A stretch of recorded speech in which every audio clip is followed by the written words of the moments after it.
My guests today are director Julia Elihu, screenwriter and lead actress Ava Lalezarzadeh, and producer Aaron Lemie. Lee. I'm going to start that over. Hold on. I want to get on the Shima, whoever sent me the wrong spelling. All right. Lee. I've got it. All right. Here we go again. 5, 4, 3, 2. My guests today are director Julia Elihu, screenwriter and lead actress Ava Lalezarzadeh, and producer Aaron Lemie, and their Oscar-qualified short film, In the Garden of Tulips. Now, Julia is an Iranian-American writer-director who spans across the narrative and documentary landscape.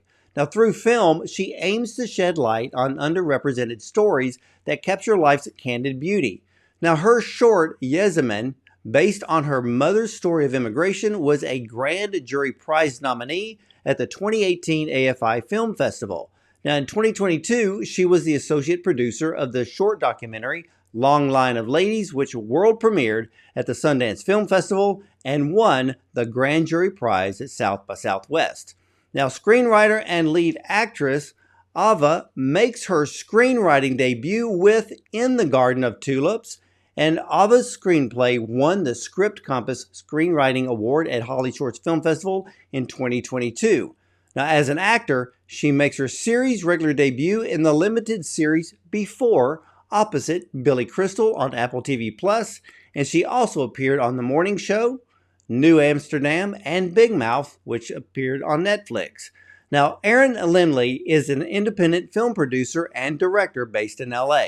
He wrote and directed 4 films, including Bat Boy, an Alfred P. Sloan-funded film, and The Beautiful Colors of Jeremy Cecile Cara, which hopefully I said that correctly, that was nominated for the Student Academy Award, broadcast on PBS POV.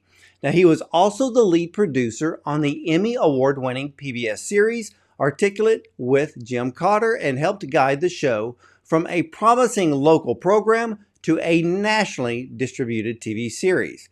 Now, their short film, In the Garden of Tulips, is set on a beautiful spring day in 1988 on the looming backdrop of the Iran-Iraq War. At the height of the war, young Caroline takes a final car ride with her father through the Iranian countryside. So, ladies and gentlemen, let's welcome director Julia Elihu, screenwriter and lead actress Ava Lalezarzadeh, and producer Aaron Lemie, and their deeply moving and captivating Oscar-qualified short film, In the Garden of Tulips, to the show. Welcome, everyone. Thank you so much for having us.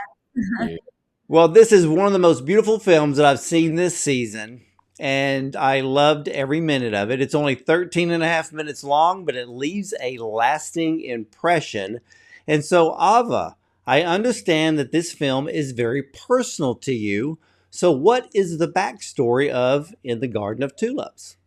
Yes, thank you for asking that. So, In the Garden of Tulips is based on my mom's story of leaving Iran. Julia's family fled in 1979 during the Iranian Revolution, and that's what a lot of Julia's stories that she's written have been about. And our story takes place in 1988, where, oh, hello, Theo. That's Aaron's dog. And our story takes place in 1988, when my family fled Iran during the height of the Iran-Iraq War. My mom fled when she was 15 years old. And oftentimes when she tells the story of her departure, the 1.5-year journey that it took her to get from Iran to America, she explains that often one of the most pivotal moments in her life to this day is this final car ride that she took with her dad in the countryside as he drove her to the border, where she would get smuggled out with a Toyota truck with a missing O that would take her away from her homeland, her family. And she calls it this pivotal moment in her life because it is the singular moment where she was thrusted into adulthood. She can define a day where she was a child, and then in the length that it took for her to walk away from her father to walk to the Toyota truck, she said, I grew up in that moment. I knew that I had to rely on myself and that this was survival. So I was always so touched and moved by the quiet strength that my mom had to muster and that my grandpa and my grandma had to muster to let their daughter go. So I really wanted to examine what those final moments looked like and how Sharif, who plays my dad, and Caroline, how they comfort each other with kindness and fight for joy and togetherness as separation looms near. Yeah, you know, I remember, and now I'm probably one of the few that still remember what Iran was like before 1979. It Mhm. was a thriving, democratic country. I mean, you could have put it on the same scale as the beauty of LA, New York, Paris, and then everything changed. So Mhm. when the Shah of Iran was overthrown, it was that the beginning of the Iran Iraqi war? So, well, the revolution happened in 1979, and then Khomeini and the Islamic Republic came to power, and then in 1980, a year after, the Iran-Iraq War broke out, and it was an 8-year long war. So, now the Iranian people were living under a new government, an extreme theocracy, and now they were also living under war times, and many think was an unnecessary war. Yes. Now let me ask you this, Julia. Now you are of Iranian and Jewish descent. Why did Mhm. Ava's story resonate with you so deeply? Yeah, it's a great question. So, like Ava mentioned, a lot of my past shorts have focused on my family stories escaping Iran during the revolution. And unfortunately, as Jews, we, experience anti-Semitism post revolution. And it was one of the main reasons that our families left. So I think that was a big, theme that resonated with me about this film. But I think even beyond that, what really resonated with me was this simple story of a young girl and the relationship she has with her father. And as Ava mentioned, like despite the backdrop of this war, we still see those little moments of joy and beauty that they share together. And that's what I really connected with, as a woman. Obviously I'm not 15, but I can relate to what it feels like to be a 15-year-old girl and to have that kind of sweet relationship with your dad. So I think all those elements really connected with me. Yeah, and we're going to get into those moments of this film, and because it is beautiful, it is about family. And I went online trying to do some research, but can you Mhm. tell me, anyone here, how large was um, the Iranian Jewish community in Iran at that time? Mm. Julia, do Numbers wise, I don't know if this is a correct number, but this is what I heard, that it was in the hundreds of thousands. Um, and then during the revolution, essentially 90% of our community escaped. Mhm. And a funny fact is that the highest population of Iranian Jews in the world is now in Los Angeles. Wow, that is incredible. Of course, I still remember back in '79, a lot of people back in LA, they talked about the Shah of Iran's home in Mm. LA and in all of the statues. But Aaron, let me ask you this. You are the producer of the film. What did you want? Why did you want to produce this incredible story? Yeah, so I met Ava my first week of film school at UCLA, and she told me about this, her family story, and that she wanted to make a film about it. And what resonated with me about her family story was I grew up around a lot of Holocaust survivors and grew up hearing stories about kids who had to become adults in an instant and sooner than they should have become adults, and kids who said goodbye to their parents without ever knowing if they were going to see them again. And I was struck that these stories were still happening basically in my lifetime, and for similar reasons of anti-Semitism. So, what for you as a producer? What were the biggest challenges that you faced to help get this film made?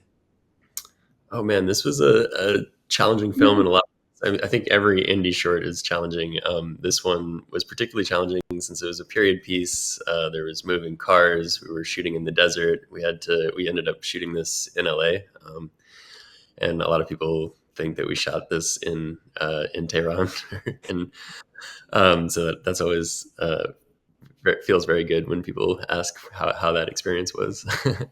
But turning the LA desert into a convincing 1988 Iran was quite a challenge. Really?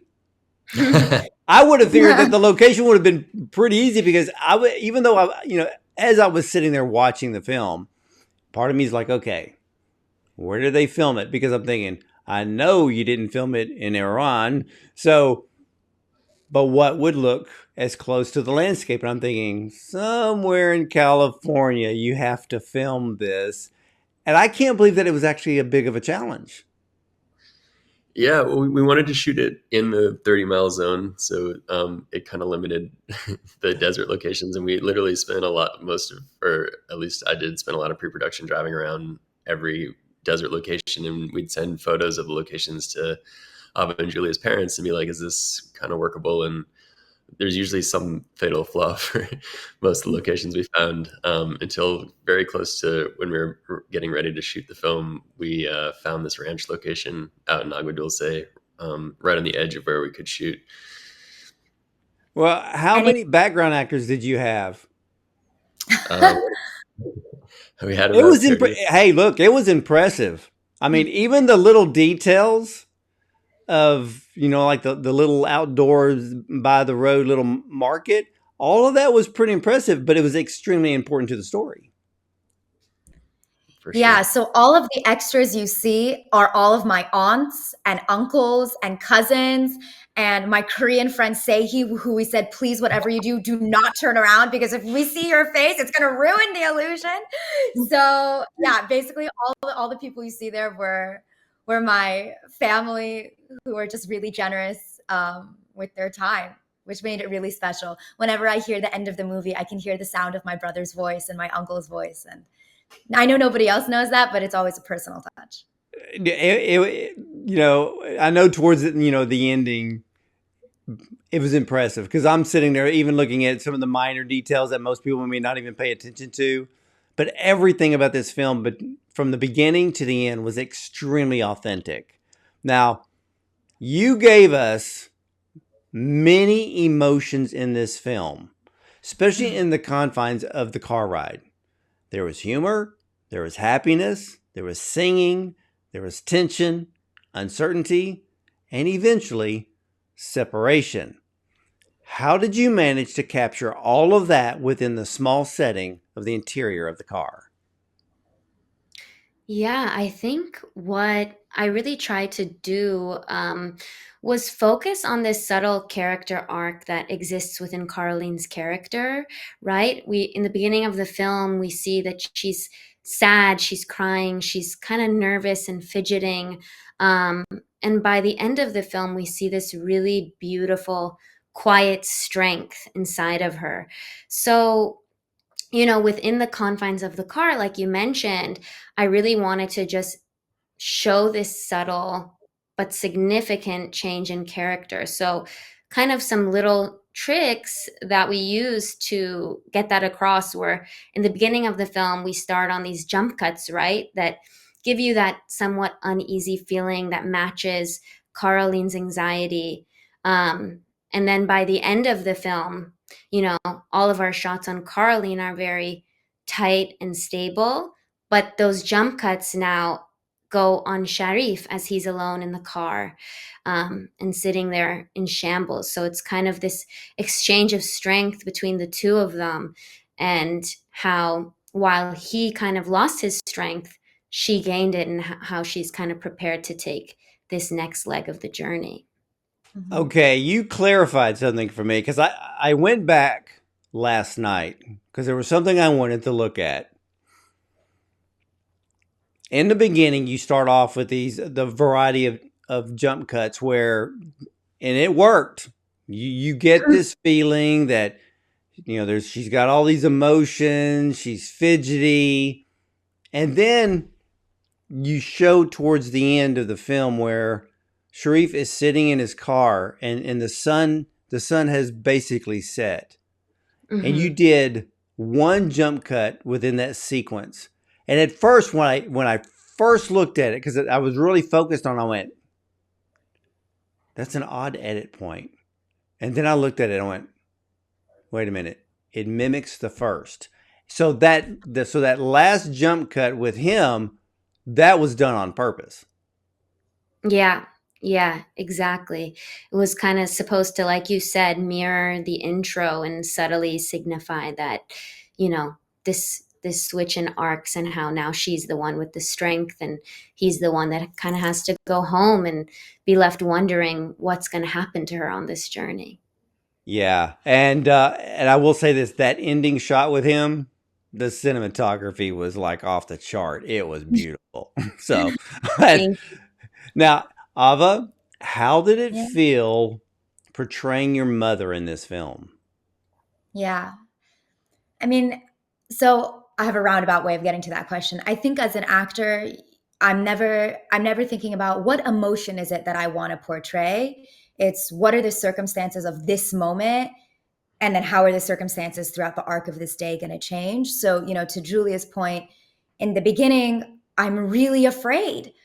But as we get closer and closer to the journey, and this is what my mom said when she was explaining her story to us, that she was really afraid, rightfully so, really afraid. But as she got towards the end, when she had to part, she was still afraid, but she had to have strength. So we wanted to examine that arc.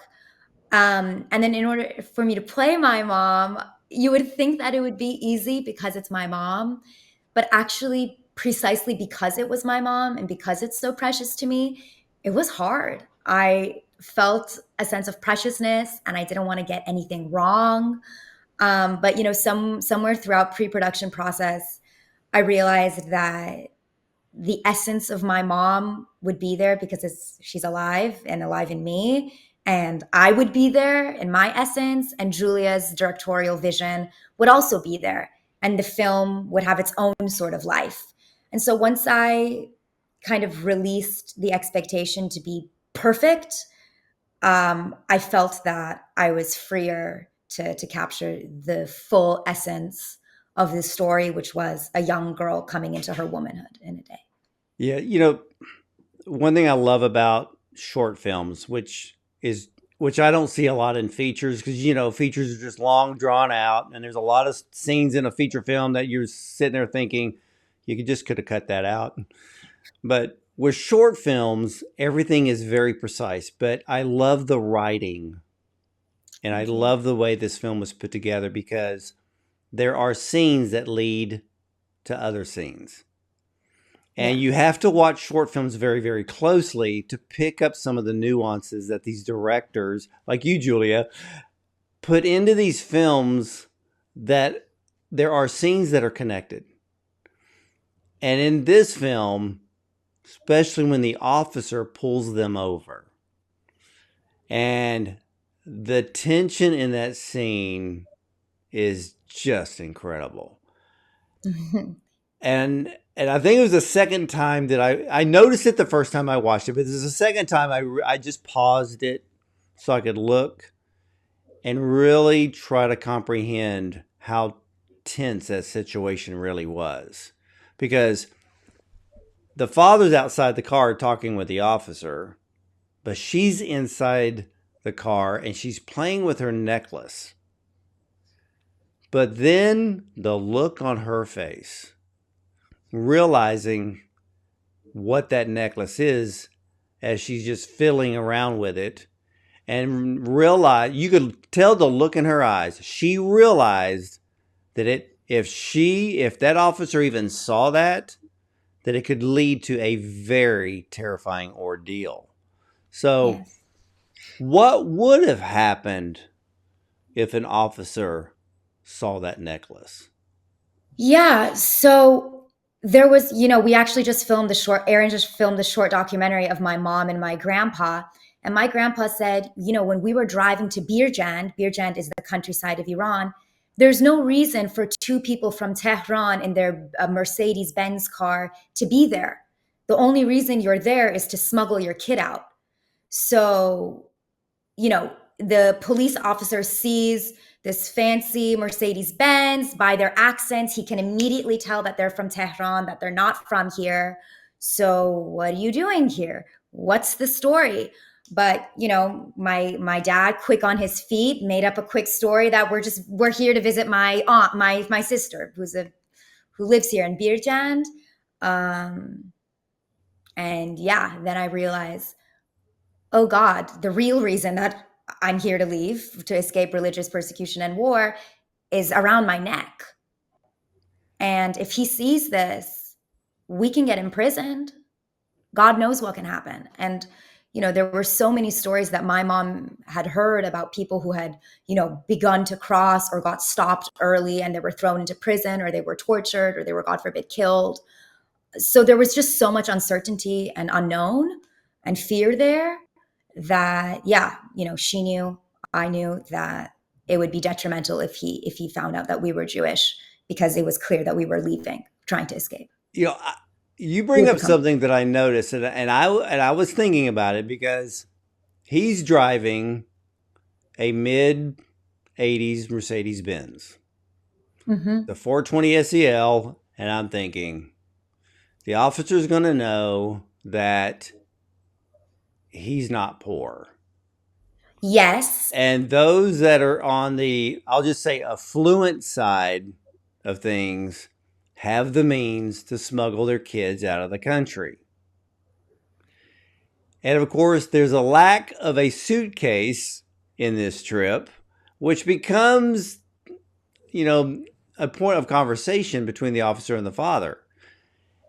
And I kind of wondered, and you just brought it up, if you're driving through that countryside in a Mercedes-Benz and there's only two people in the car, somebody's leaving the country.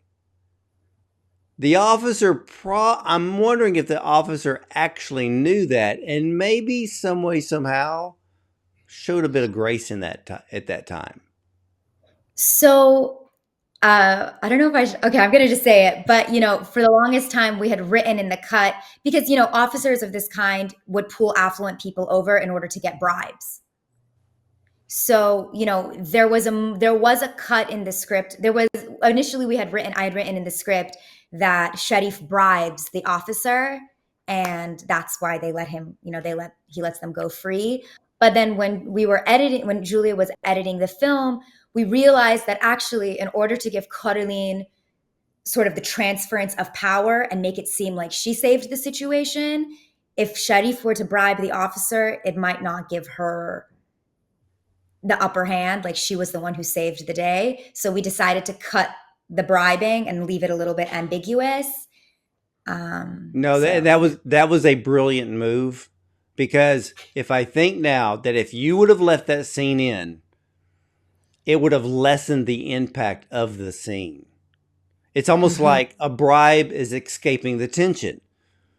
And I'm glad you didn't do that. We needed to have that tension in that moment, because there's if you really break it down and look at the two pivotal moments in this film, that was one of them. You needed that tension because you're driving across the countryside, and what if you got caught?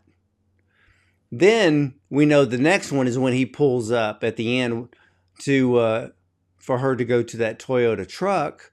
That's another moment, because she's facing a brand new future at that point. But so Julia, I'm going to go ahead and ask you this, because since you're the director, it must have been easier to be the editor as well.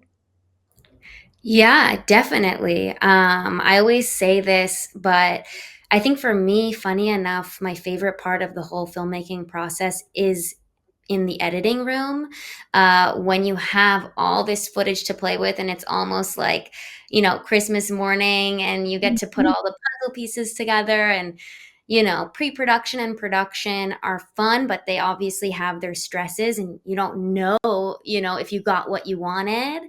And then when you're sitting there with everything, you're like, oh my God, there's this and there's this, and like all these little treats that maybe you didn't even notice when you were shooting it. So, one little moment that I found in the editing room is when when the smuggler gets out of the Toyota truck, Ava's little cousin approaches him and tries to sell him some tulips.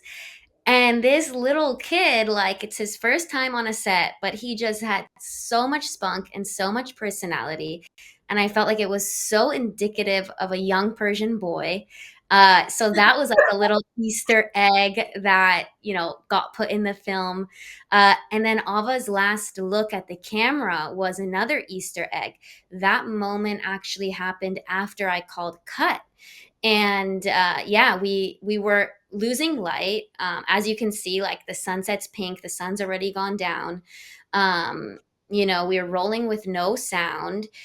And I call cut, and right then Ava looks at the camera, and a moments after she laughs actually. But when I extended the clip and saw this chilling look at the camera, I thought it was just the perfect ending for the movie. Yeah, it really was. I mean, now for you, Aaron, were you sitting there with a calculator and a stopwatch? No, that last scene, part of the reason why we had to roll with no sound was because the truck kept stalling. And at a certain point, I got a call. I was sitting there with the calculator and a stopwatch at base camp, and I got a call on the walkie saying the truck isn't moving, and ran down. And I don't drive stick, but I called my dad, who has driven stick his whole life, and said, "How do you start a stalled truck?" And he told me, like, put it in a second and restart it, or whatever his advice was worked, and the truck started moving, and we were able to get that shot off. But all the small things that an indie producer has to do to make the shoot keep moving. Yeah, I was thinking that if you couldn't get it started, you could have half the crew behind the tailgate pushing it and pretending that it's moving on its own, and just add the sound in post. We were I ready to tie it to my car and tow it if we had to. That was the thing we were going to do. So I'm glad we didn't have to do that. That would have been hectic in its own way. See, and that's what makes filmmaking so much fun. I know it's a headache during the process, but once it's all done and you look at the finished product, all you can do is go, "Wow, we did it." Yeah. But I want to bring up one of the most beautiful moments in this film. And it is the father praying the Hebrew prayer. And all I could think of was Adonai, Adonai, Adonai. And was this a prayer of blessing and or protection for the rest of her journey? Yeah, so the Shema is a prayer of protection, like you said, and um, it's a prayer we say. For example, like if you'll see on a lot of Jewish homes, there's a mezuzah on the side of the door, and that's meant to protect the home. And in the mezuzah is the Shema prayer. So yeah, we really use this in our culture to give another, a send off of protection, to know that some higher power is going to be there looking after you. So, I think it was a really beautiful moment in the screenplay of this secret little, moment they have in the car together that they have to whisper before she's thrust into the bazaar towards the smuggler. Yeah, I truly loved that moment. And I think what makes that moment so beautiful and in a sense magical in a way is because here are two people, a father and a daughter, in Iran and praying this, this Jewish prayer.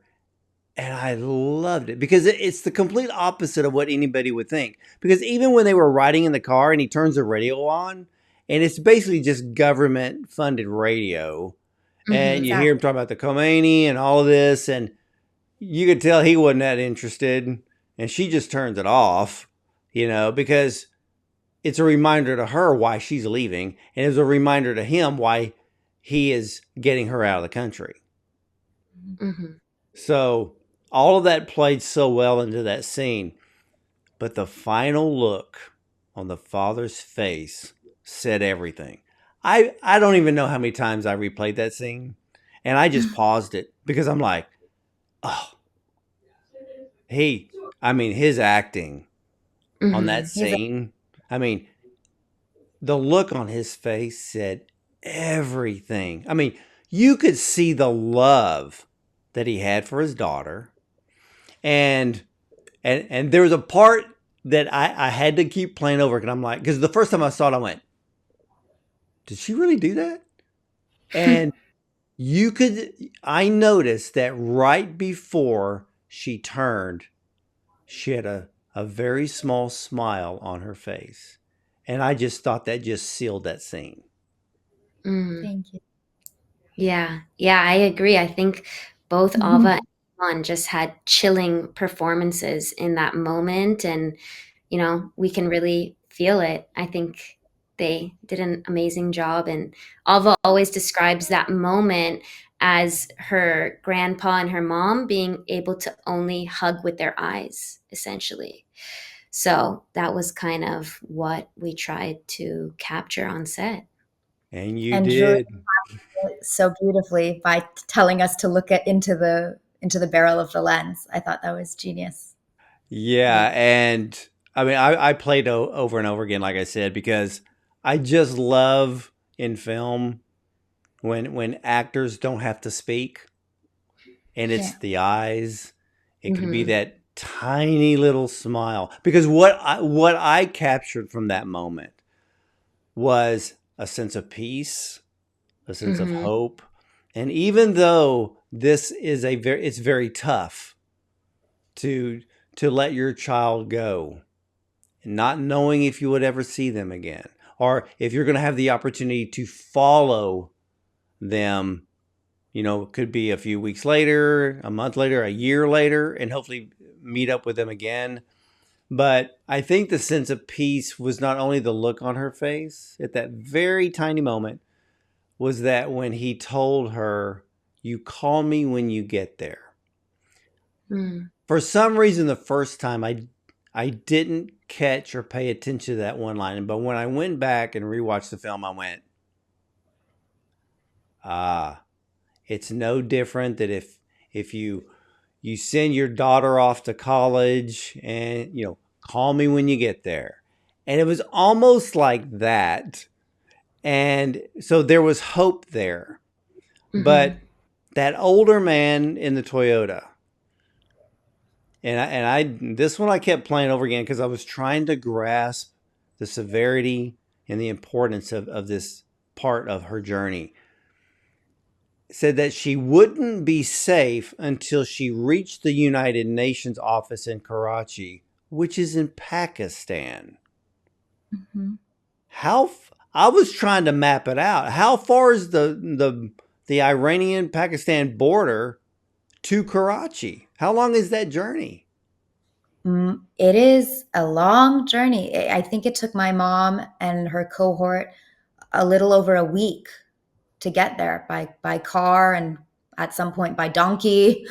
Yeah, it's no easy journey. So what are some of the dangers that she could possibly face for the rest of that journey just to get out of the country?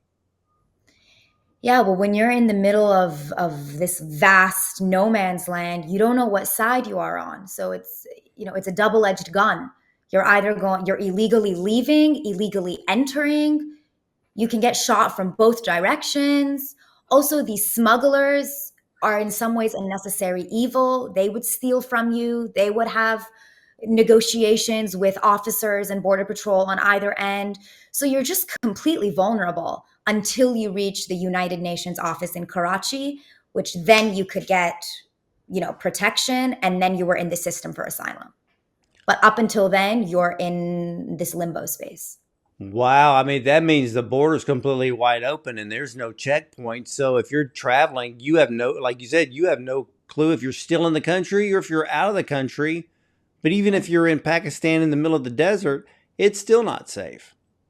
Yeah. And for natural reasons too. What if you run out of food? What if you run out of water?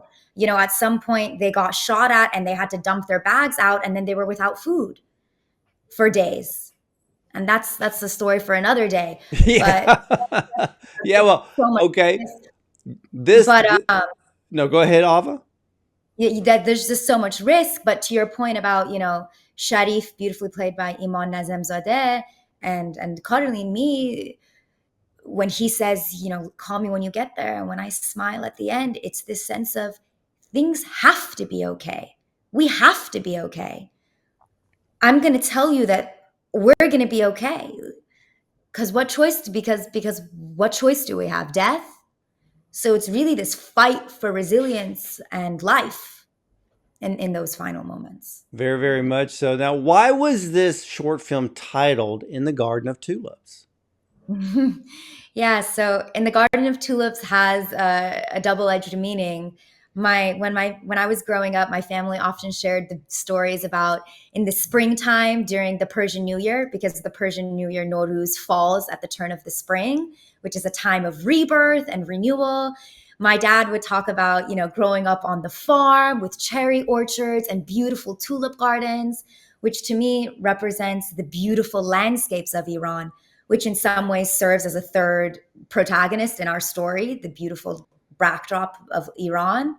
But then also during the Iran-Iraq War, the regime used the symbol of a tulip to signify the martyrs, who they called the martyrs, the soldiers who had fallen during the war. So I thought, oh wow, the tulip being this symbol for the soil, your land, the beauty of Iran, and then also being co-opted by this oppression and persecution. How can this beautiful image signify the duality of living in a place like this? Yeah. And then a personal touch is that my last name in the garden of my last name Lalezarzadeh means born in the garden of tulips. So there's like a little tie to my family lineage there too. I love that. A few years ago, I had a dear friend. He lived to be, I think, 93. And Oh, a few years before that, he must have been at least maybe 89. And he texts me one day. He goes, "Guess where I'm at?"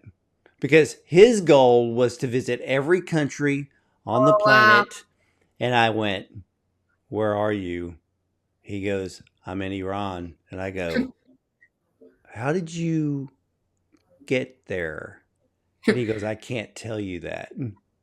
Ah, And I went, "Aren't you kind of playing this whole global thing a little bit too far?"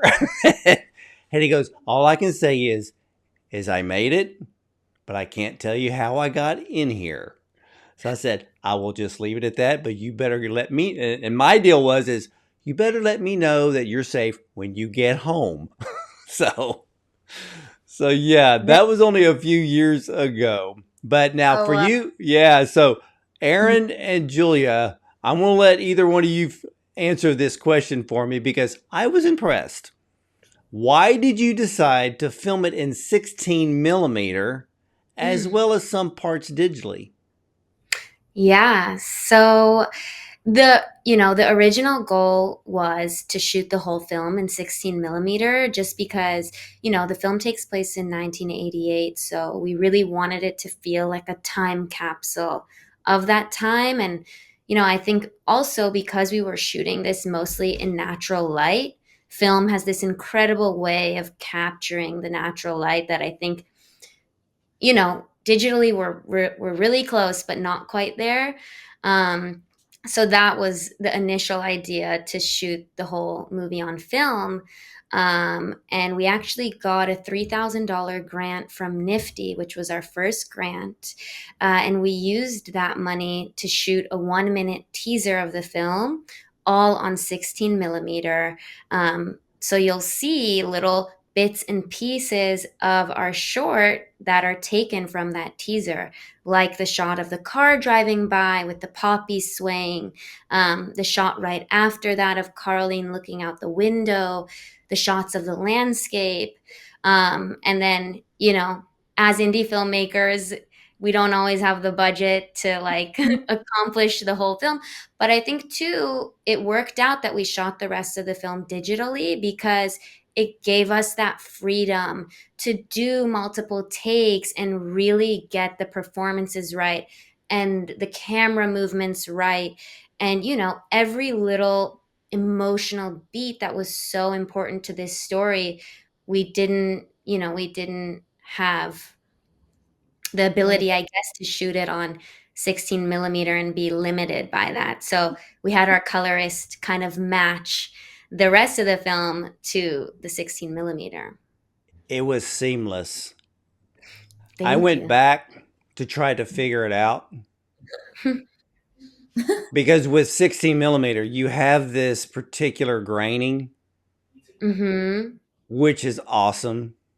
And so I'm looking at the film going, okay, let's figure this out. So I'm like, okay, I know that's 16 millimeter, that's 16 millimeter. And I'm thinking, okay, digitally.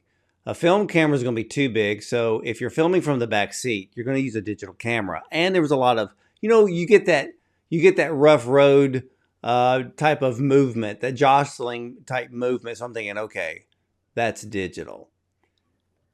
The shots from the outside of the car focusing on both the father and daughter face forward in the front seat, I'm thinking that was digital. Mm-hmm. And then I know when she's walking from the car to the Toyota, that's handheld. But everything, I mean, but the thing that impressed me the most just on the filmmaking part of that was that your colorist did a stellar job.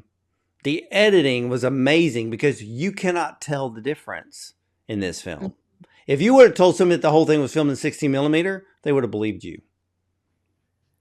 Yeah, thank you. Well, we really appreciate that. I think it's always a compliment when cinematographers or other, people in the film industry tell us that they couldn't tell that the whole film wasn't shot on film. And yeah, shout out to Elliot Powell, our amazing colorist, who he really does specialize in creating film emulation. And one little detail, like in that close up of Caroline as she's saying goodbye to her father, you can see the you know the film emulation on her eyes as she's going, and that was a little detail that Elliot added that was so beautiful, and it's so subtle, but it adds that layer to it. So you It know does. Now, Aaron, let me ask you this because since you're the producer, how much more, and you don't have to give me a figure, you can just say a lot. Um, how much more would it have actually cost if the whole film was done in 16 millimeter? A lot. Would it have doubled the budget? Not quite double the budget. I was actually just specking out another project recently that was going to shoot on film, and it's not crazy amounts more, but I think especially for this project where we needed to roll in a car that was moving, just being that limited, where we're thinking about every time the camera's rolling how much money it's costing, would have been, I think, just added a whole level of complexity to the shoot that would have been prohibitive for what we were trying to do. Yeah, I think there's 4 or 5 films that I've seen in this Oscar run right now that are shot on 16 millimeter, mm, fully shot on 16 millimeter. And the biggest thing that everyone told me was they tried to make sure that they got it in one take and not more than 2 mm, because of the cost of film. And in some cases, it's hard to get a film camera into certain locations, especially if you're filming a very tight, you're in a confined space. Because I was looking at the interior car shots, and I'm like, where would you even put a film camera? Unless you're yeah. hanging it outside the window. And of course, the digital makes that whole job easier. But again, the cinematography, the editing, the coloring of this film is spot on perfect.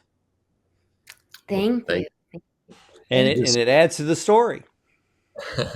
one more Yeah. thing about that, the shot that you really loved at sunset of the father in the car at the very end of the film, that was a rig that our amazing DP built with his crew, that Freddie Whitman, that sat outside of the window, and that's the kind of shot that we never could have gotten on film, because we just had to let the camera roll, sitting on that rig and as he was Yeah. driving.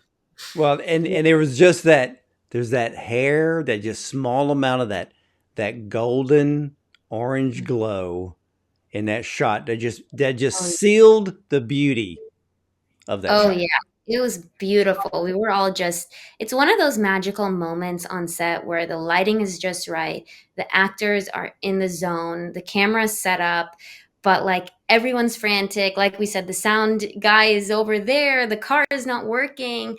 And you're like, we need to get this moment, like no matter what. And you just roll, call action, and like, you have this incredible team of people behind you that just trusts that it's all going to work out, and they're excited to like do it with you. And so I think that just added such a layer of magic to the Well, movie. well, just a still shot of that would make a beautiful portrait. Thank you. Now let me ask you this, because I went back to see when this film was made. How long have you been Oscar qualified? Because this film has been on the circuit since early 2023. Right. Yeah. Are we in 2024 right now? Yeah. Yeah. We got qualified. Julia, did we get qualified in November of 2023, which was after Oscar campaigning had already closed? So we were too late to do campaigning for Oscars 2024. Exactly. Yeah, that was the reasoning. We won Best Narrative Short at the St. Louis International Film Festival. And yeah, by the time we kind of had our ducks in a row, it was November and just too late. But we weren't worried about that. We knew like, let's wait till the timing is right and do this campaign the right way. And now here we are, about a year and a half later, and I think it worked out perfectly. So how does that work in the areas of promoting this film for your consideration, knowing that you were qualified in November of 2023? Now we're in November of 2024. Now, did you show this film at other film festivals this year as well? Yeah, we've been lucky enough to have a really long and exciting festival run. So we actually, after that, we screened at Clermont-Ferrand in France, and we all took a trip out there together. We screened at Palm Springs, and we've screened at a number of other smaller, more intimate film festivals. So I think that's kind of where we're at now is hitting up those small communities that really resonate with the film and sharing the movie with them, and then hopefully getting the movie into other indie corners and getting as many eyes on our story as possible. Well, what's been the audience's reaction to this film? I mean, I think both, all three of us have had people come up to us and really resonate with the story, and even so much as say that this was their story. They felt so seen in it, even if it wasn't the exact details of what happened to them. Like one moment that stands out to me is Ava and I showed the film at this high school in LA, and we didn't know like what kids are going to be in the audience, if they're even going to be paying attention, if they're going to be on TikTok. And this little boy raises, or no, I guess not little boy, he was probably like 17, but he goes, "This was my dad's story," or "This was my family's stories." And I think Ava and I both had this reaction of like, oh my God, like you really realize in that moment how much something you made really kind of for yourself and for your family can actually affect so many other people. The reception has been one of the most unexpected, beautiful gifts I think we've all received throughout this whole film festival circuit. We've had other like family friend screenings. When we were crowdfunding, we had a gentleman donate a lot of money. He didn't even know us. And he was like, I was a 15-year-old boy who fled through the border of Pakistan. And suddenly our Q&As would turn into this panel where people were sharing their stories and asking questions. Other people who hadn't even fled Iran or weren't Jewish, but had similar stories of loss and hope. We were realizing that, oh, wow, this story has so many footings for people to resonate with in a really universal way that has really touched us, and I think has been like one of the greatest gifts for us. Yeah, this is a film that, first of all, it's cinematic, which is important to me. But the story, to me, ends with hope. Mm. And that's the beauty of this film. Sure, people need to realize that point A to point B is not a straight line. There's a lot of ups and downs. There's a lot of drama. There's a lot of tension. There could be danger. And this film shows all of that. And everybody needs to see this film. And ladies and gentlemen, this is a pulsating drama in the Garden of Tulips.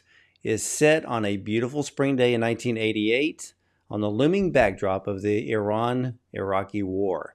Now, this film follows a young 16-year-old girl as she takes her last car journey with her father to and through the Iranian countryside where a new future awaits her. This beautiful, tension-filled short has qualified for the 2025 Oscars for winning Best Live Action Short Film at the St. Louis International Film Festival. Now, this story is based on Ava's mother's own journey. It's a story that resonated deeply with those who have endured religious persecution. Now, in the Garden of Tulips, again, and I will say it over and over again, it is a beautiful film. The cinematography, a mixture of 16mm film and digital, which blends so very well, you're not going to be able to figure it out. But that's the beauty of filmmaking. You're not supposed to figure it out. You're supposed to sit back and enjoy the beauty. And in filmmaking, this film is a thing of beauty. The acting is stellar, with great and deep emotion, and you feel every scene and every moment. But the importance of this film is the story of a father and daughter. Compelling, emotional, and moving film is a story of the utmost importance of millions around the world who are not able to worship freely. Now, religious persecution is real, and even today's governments are threatened by those who worship a God more powerful than they. We need more films and stories like this one to keep moving humanity forward. So I want to thank you, Julia and Ava and Aaron, for sharing this incredible film with us today. And I will be keeping my eye out on this one as you make your journey through the Oscar process. So much success to you all. Thank you so much. Yeah, thank you. This is wonderful. Well, you are very welcome. And ladies and gentlemen, when you get the opportunity to see In the Garden of Tulips, sit back and realize that what you're seeing is a true story. Not just for Ava's mother, but again, for millions of people around the world that seek religious freedom. Now, I want to thank all of you, ladies and gentlemen, for watching. You'll either see me at the movies or from the red carpet.